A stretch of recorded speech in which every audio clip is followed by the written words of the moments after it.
در 8 ماه سال گذشته تاجیکستان به کشورهای همسایه به مبلغ 76 میلیون دلار برق صادر کرده است. طبق اطلاع مقامات، حجم صادرات برق در مقایسه به همین دوره سال گذشته 22.8% افزایش یافته است. در همین دوره سال گذشته مبلغی به دست آمده از صادرات کمی بیشتر از 62 میلیون دلار را تشکیل داده بود. در همین حال از حجم برق صادرات شده اطلاع داده نمی شود.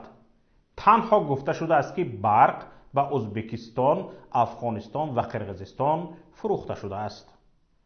قبلا گفته می شد که در نیم ساله اول سال جاری حجم برق صادرات شده به 1 میلیارد و 257 میلیون و 400 هزار کیلووات ساعت رسیده است که نسبت به همین دوره سال گذشته 314 میلیون و 200 هزار کیلووات ساعت بیشتر است.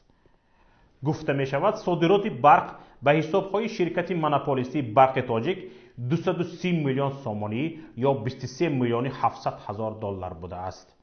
طبق اطلاع وزارت انرژتیک و ذخیره‌های آبی کشور در سال 2018 به خارج بیش از 2.4 میلیارد کیلووات ساعت برق صادرات شده است که مبلغ عمومی به دست آمده از آن حدود 77 میلیون دلار را تشکیل می دهد.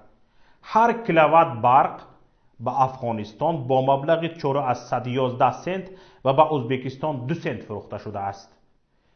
در همین حال مخالفین حکومت امام علی الرحمن را به دزدی پول برق متهم میکنند.